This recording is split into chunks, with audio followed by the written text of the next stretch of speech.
sé que estás aquí. Siento tu caminar. Te mueves entre el pueblo, trayendo sanidad. Yo sé que estás aquí. Siento tu caminar. Te mueves entre el pueblo,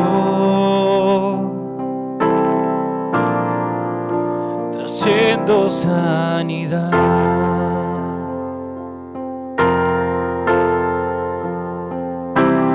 Con mi fe te alcanzaré.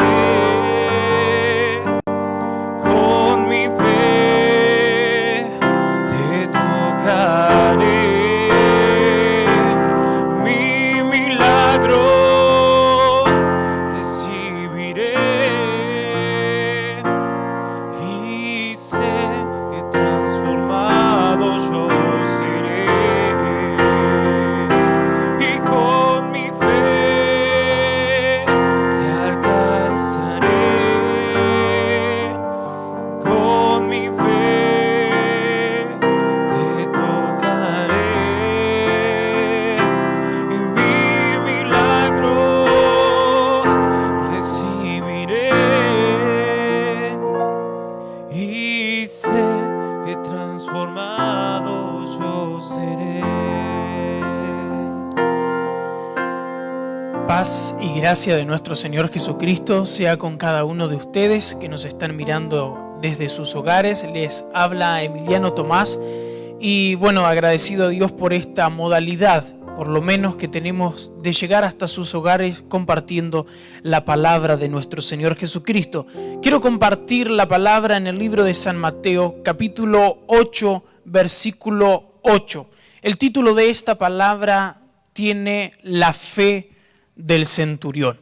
Dice el texto de la siguiente manera: respondió el centurión y dijo: Señor, no soy digno de que entres bajo mi techo, solamente di la palabra y mi criado sanará. En esta historia que nos relata el evangelista Mateo, hay algo particular que llama la atención de todos nosotros, y es la expresión en el versículo número 10. Al oírlo, Jesús se maravilló. Si pensamos en esto, nos cautiva pensar en que Jesús se maravilló. Y podríamos pensar en aquellos hombres que hicieron maravillarse al Señor. Y aquí podríamos sacar una gran enseñanza. Pero no es sobre esto de lo que quiero hablar, sino que les invito a que hagamos una pregunta al texto. ¿Qué maravilló al Señor Jesús? Indiscutiblemente la respuesta viene enseguida: la fe del centurión. Y la fe de este hombre ganó gran reputación y popularidad en la predicación por la admiración de nuestro Señor Jesús. Es claro que Jesús se maravilló porque la fe era, y lastimosamente es algo inusual. Muchos han enfocado en que Jesús dijo lo que dijo por la siguiente declaración: solamente di la palabra y mi criado sanará. Si bien esto es cierto, la fe de este centurión, solo aferrándonos a este punto, sería incompleta. Hubieron otros aspectos que maravillaron al Salvador.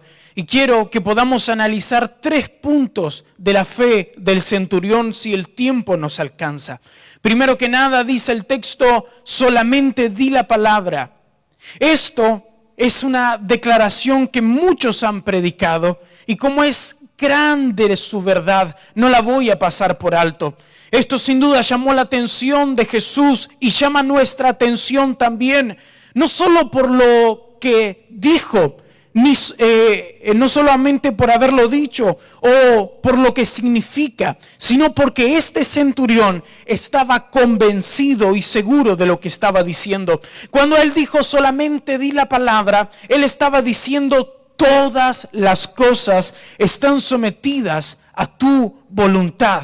Oh, claro que sí. Él vio por la fe el todo poder de Jesucristo. Él estaba convencido de que no había absolutamente nada que se pudiera resistir a la palabra de Jesús. Jesús es quien gobierna, quien manda. Nadie es capaz de mantenerse en pie cuando Él habla. No hay enfermedad ni hay demonio que se atreva a cuestionar al Mesías. Él refuerza su fe diciendo: yo tengo bajo mis órdenes soldados, y si yo les mando a ellos, ellos obedecen sin cuestionarme. Y cuanto más te obedecen a ti todas las cosas, pues eres el Señor de todo y de todos.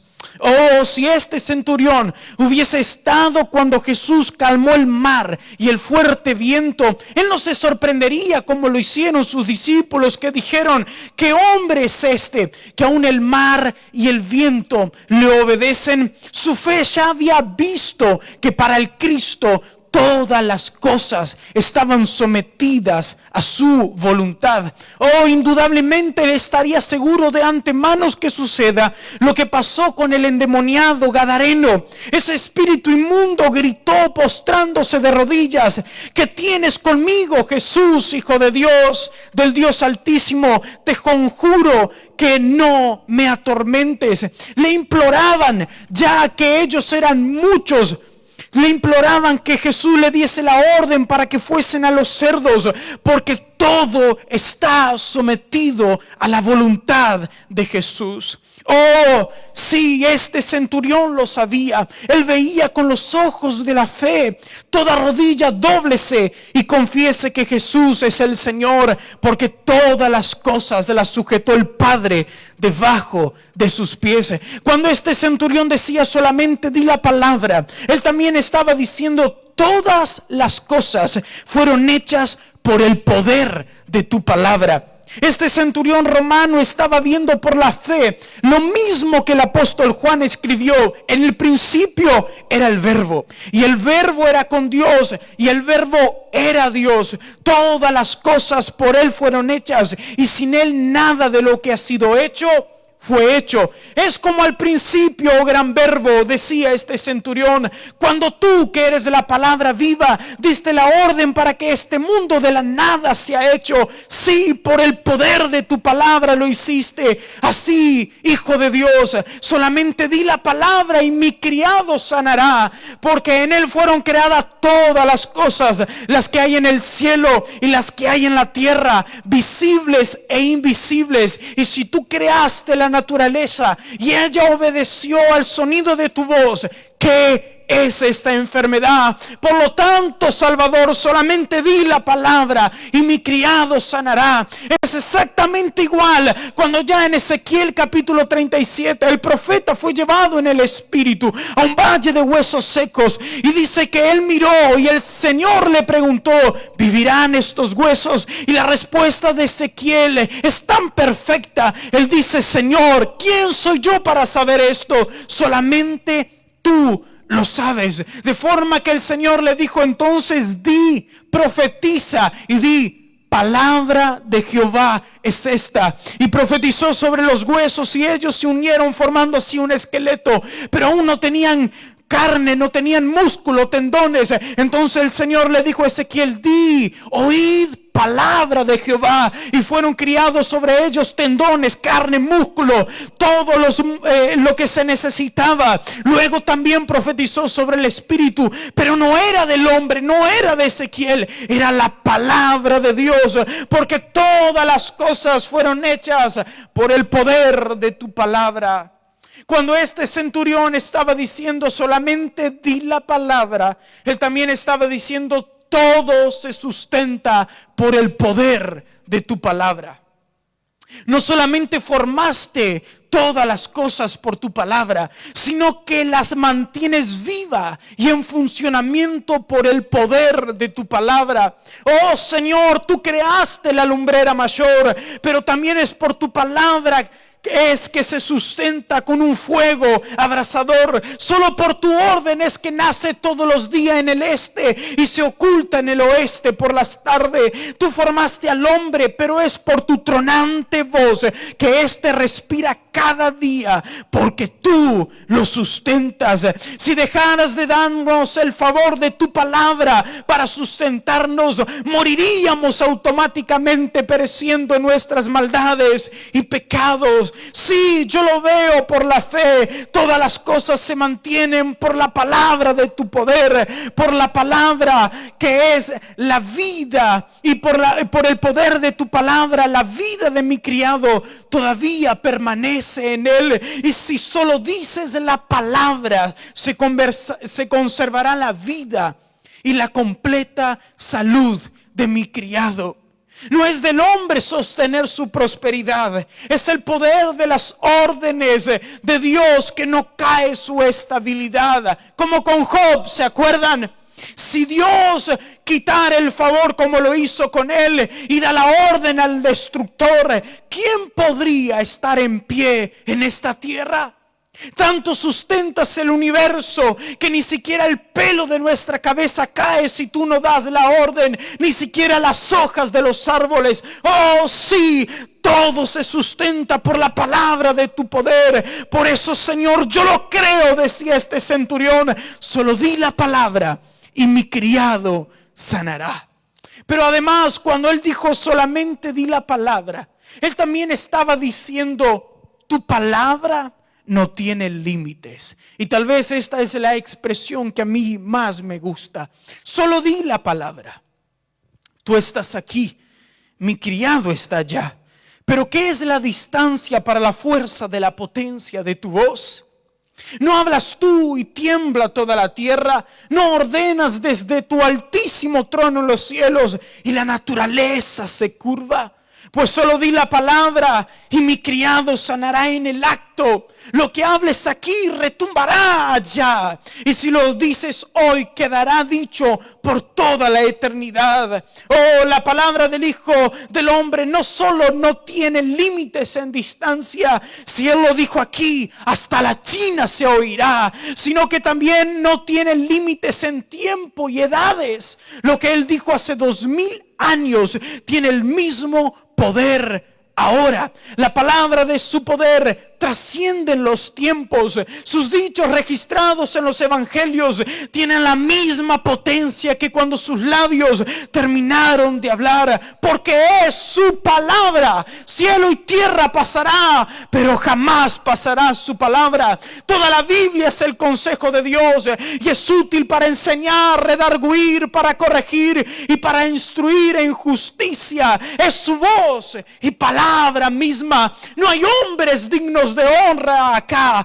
No fueron humanos, ellos solamente fueron el instrumento, el canal. Esta es la palabra del Creador y tiembla la tierra ante este libro. Por ella serán juzgados todos los hombres, porque es la palabra de Dios. Ella les juzgará en el día postrero, dijo Jesús, y por eso di la palabra, Salvador, y mi criado sanará. Y tú, amigo mío, ¿esta es tu fe? ¿Crees con tal fuerza en la palabra de Jesús como este centurión? Oh, lo siento, querido, pero me temo que tendré que desmentir a muchos de ustedes. Si es esta tu fe como dices, ¿por qué no lees tu Biblia? ¿No la anhelas de día y de noche? Pues bienaventurado el varón que medita la ley de Jehová de día y de noche. Y si lo crees, ¿por qué no absorbes dentro de ti todo el consejo de Dios expresado en su palabra? Y si crees, ¿por qué no pones por obra sus mandamientos y estatutos? ¿Por qué no te curvas ante ellas? ¿No dices tú acaso que crees como este centurión?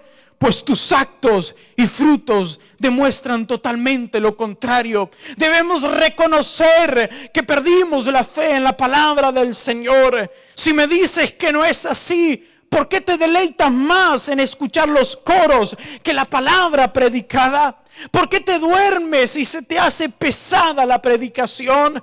Oh, predicadores, me dirijo a ustedes. Reconozcan que han perdido la fe en la palabra de Jesús. Y si no es así, ¿por qué ya no predicas las doctrinas bíblicas? Entretienes a la gente con chistes y cuentos.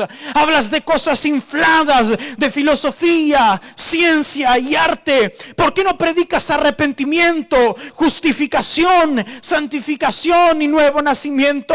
Oh, yo te diré el por qué. Es que no crees que tendrá efecto. Has perdido la fe en la palabra del Señor. Y escúchame bien, si un hombre creyera en la palabra de Dios, viviría en sí mismo la potencia de su poder. Viviría postrado en tierra con profunda convicción de su maldad, porque encontraría que la palabra es una espada que le ha atravesado el corazón, descubriendo su vergüenza. Aleluya.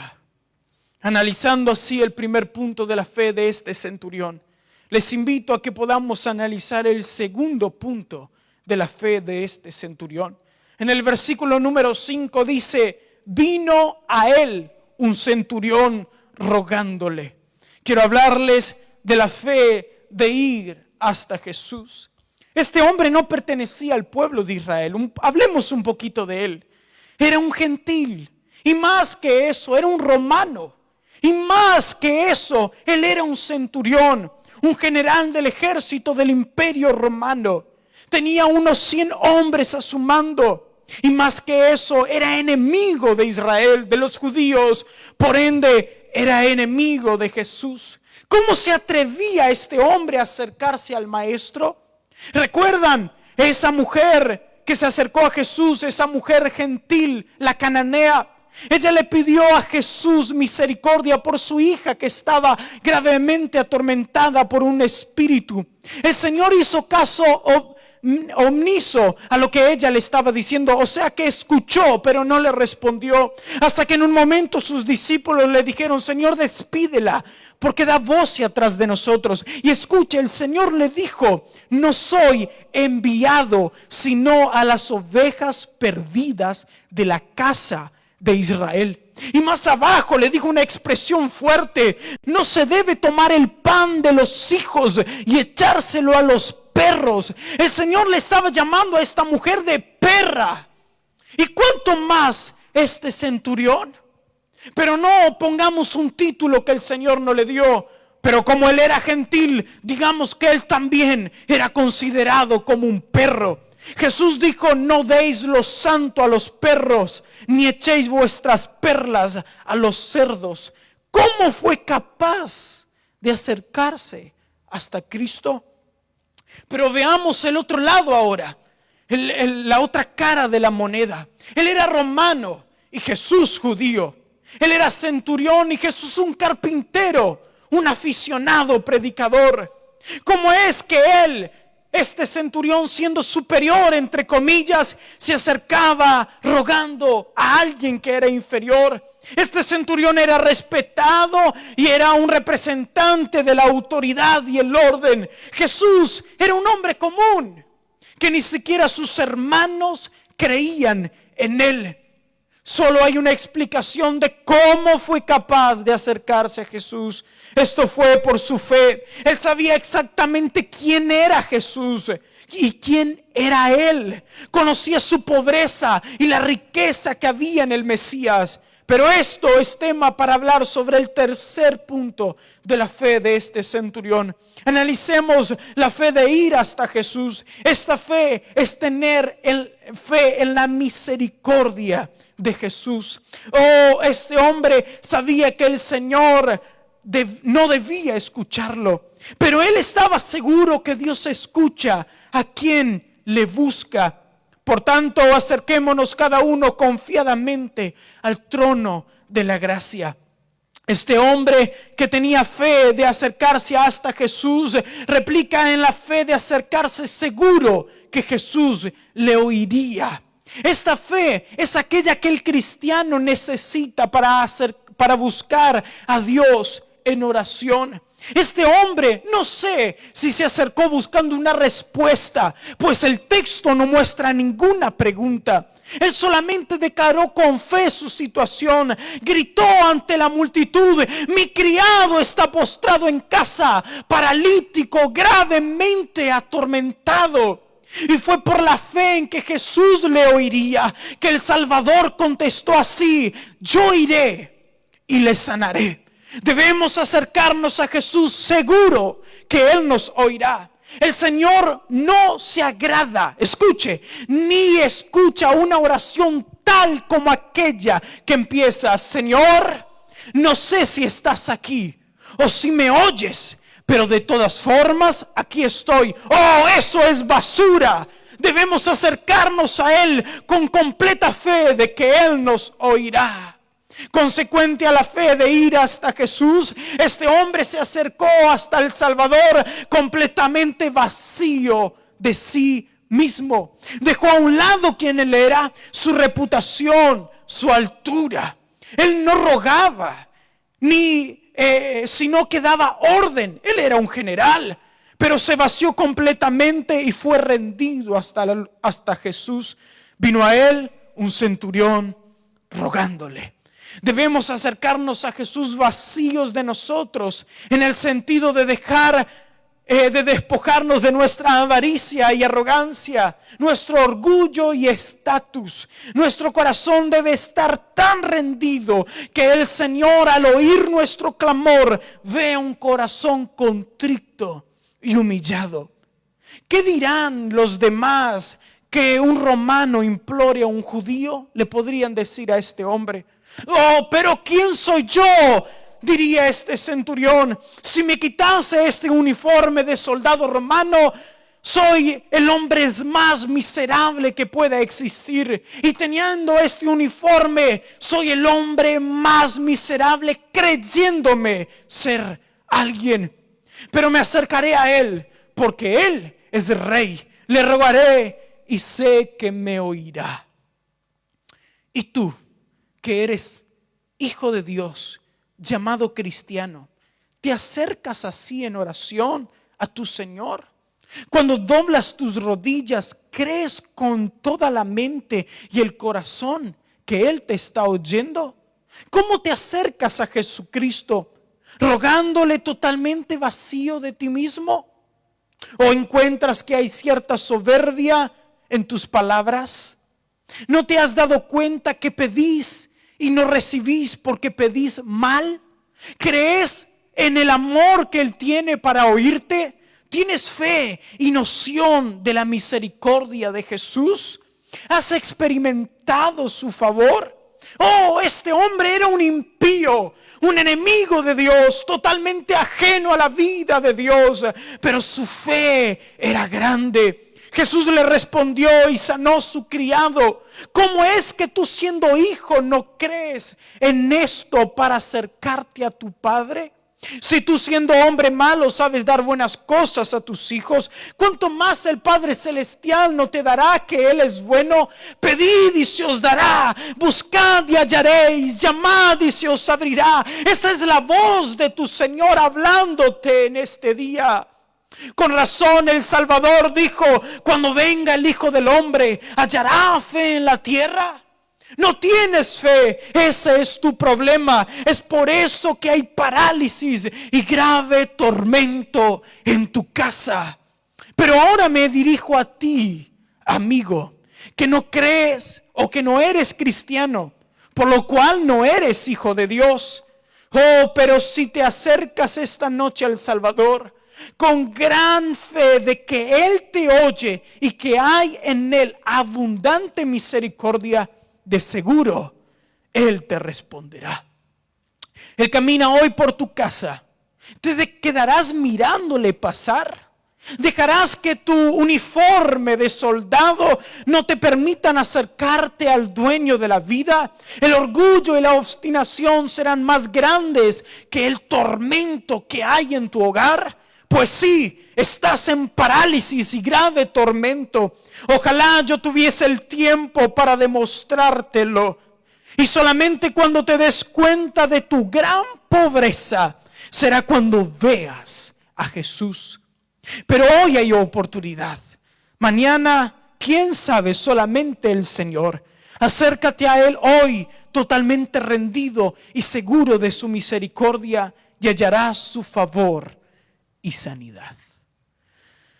Así, terminando el segundo punto de la fe de este centurión, analicemos el tercer punto de la fe de este centurión. El versículo número 8 dice: Señor, no soy digno de que entres bajo mi techo. Vamos a ver en esta parte por qué él dijo no soy digno. ¿Y quién es Jesús para hacerle sentir esto? No soy digno de que entres bajo mi techo. Creo que esta es una de las declaraciones que maravilló al Señor en gran manera. Es una frase muy profunda, digna de ser meditada con gran cautela y humillación. No encontramos actitudes como esta en el mundo. Dígame usted, ¿quién es aquel a quien se le presentó a Cristo y dijo: oh, no, yo no soy digno de ese amor y perdón? Me golpea esto y me derriba de tal forma que me considero como el hombre que tiene la fe más pequeña. No soy digno. Quiero decir antes de analizar este punto que solo esta fe en el conocimiento de Cristo y de nosotros mismos nos lleva al arrepentimiento. Y esta fe viene por el oír y el oír por la palabra del Señor. Este hombre estaba diciendo, cuando dijo no soy digno, dijo: yo soy pecador. He pecado y estoy destituido de la gloria de Dios. Grande es mi afrenta, no la puedo soportar. Oh, ay de mí, porque soy muerto, porque siendo hombre inmundo de labios y habitando en medio de pueblo que tiene labios inmundos, han visto mis ojos al Rey. Yo soy un centurión, un enemigo de Israel, y más que eso, soy un cuerpo putrefacto, lleno de contaminación con el mundo. Mis maldades superan cualquier número imaginable. También soy grande necesitado. Pero ¿quién soy yo para que entres en mi casa, Jesús? Oh, no soy digno. Mi casa es un desastre, es un nido de inmundicia. Hay todo tipo de aberración. Yo no soy digno, decía este hombre. Hay algo que maravilla al Salvador, y es esta percepción de quién yo soy. Yo no merezco la visitación de Jesús. No merezco que Él entre en mi casa. No soy digno. Necesito entender eso. Hay una gran diferencia con este varón y los otros que recibieron al Salvador en sus hogares. ¿Se acuerdan de Marta? Se sintió tan cómoda con Cristo en su casa que se afanó con sus quehaceres. ¿Y qué decir de Zaqueo? Que se sintió totalmente merecedor, tanto que cuando Jesús le dijo que iría, él asintió con la cabeza como si ello no tenía nada de anormal. ¿Y se acuerdan de aquel hombre, Simón, aquel que hasta cuestionó si Jesús era un profeta, cuando la prostituta lloró en sus pies? Todos estuvieron pacíficos al tener al Hijo de Dios en sus casas, porque no sabían lo inmundo que ellos eran. Oh, yo no soy digno. Tú tampoco lo eres. Nadie lo es. Todos deberíamos sentir el fuerte martillo de Dios, porque quebranto y desventura hay en nuestros caminos. Dime, ¿tú te sientes digno del favor y la visitación de Jesús? Este hombre conocía su profunda miseria y vergüenza. Oh, todos los grandes hombres de Dios sintieron esta sensación de no soy digno. Ahí lo tienen a David Brainerd, Charles Spurgeon y cuantos otros más. Y todo hombre que se diga cristiano lo debe experimentar periódicamente en sí. Yo no soy digno. Tú tal vez no sabes de esto porque te presentaron a Jesús como alguien al que debías darle una oportunidad. Y déjame decirte que Jesús no es el pecador. Él no está juzgado al infierno. Ese eres tú, por lo cual tú debes suplicarle a Él perdón y salvación. La fe en Jesús es la convicción de entender que no soy digno de ninguno de sus beneficios, sino que soy merecedor de su juicio y su ira. Ahora, ¿quién es Jesús para que éste se sintiera indigno? Oh, Jesús es el alfa y el omega, el principio y el fin. Él es el dueño, creador y amo de todas las cosas. Es aquel que juzgará a los vivos y a los muertos. Es quien llena toda la tierra con su gloria. Es el Santo de Israel. Él es perfecto, inigualable, el príncipe de paz. Es quien no conoció pecado, quien venció la muerte y Satanás. Es el único digno de abrir los sellos. Es el Cordero de Dios que quita el pecado del mundo entero. Es quien murió y resucitó, quien da vida a los muertos, agua al sediento, vista a los ciegos, y quien llama las cosas que no son como si las fuesen. Oh, las palabras no alcanzarían. Él es el Rey, Él es la luz de los hombres, Él es el primogénito de la creación, Él es el amor derramado del Padre. Él es Jesús. El centurión vio y dijo: ¿cómo podré recibir al indescriptible en mi hogar? Oh, yo no soy digno de que entres en mi casa. Y tú, esta es tu fe. Debes mirar a Jesús con los ojos de esta fe. Solo ahí habrá salvación en tu casa. Amigo, esta es la fe que Dios busca en el mundo, que Dios busca de mí y que Dios busca de ti. Y yo te pregunto en esta hora, ¿es tu fe como la del centurión? ¿Será que Dios mirará desde su alto trono y se maravillará ante alguien con una fe como esta? Recuerda, la fe de él era solamente di la palabra, algo tan profundo, tan incomparable, una palabra digna de meditarla cada día. Él se acercó completamente vacío de sí mismo a Jesús y él no se sentía digno. Yo no soy digno, tú tampoco lo eres, pero ahora te invito a que le ruegues con fe, porque la fe también nos hace ver la misericordia tan grande y profunda de nuestro Señor. Que Dios te bendiga, te guarde, te cuide y que crezcas siempre en la gracia y en el conocimiento y la fe de nuestro Señor Jesucristo. Amén.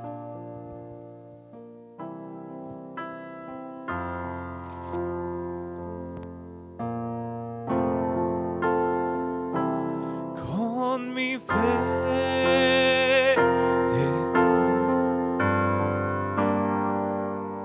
con mi fe te tocaré, mi milagro recibiré y sé que transformado yo seré. Con mi fe te alcanzaré, con mi fe te tocaré, mi milagro recibiré y sé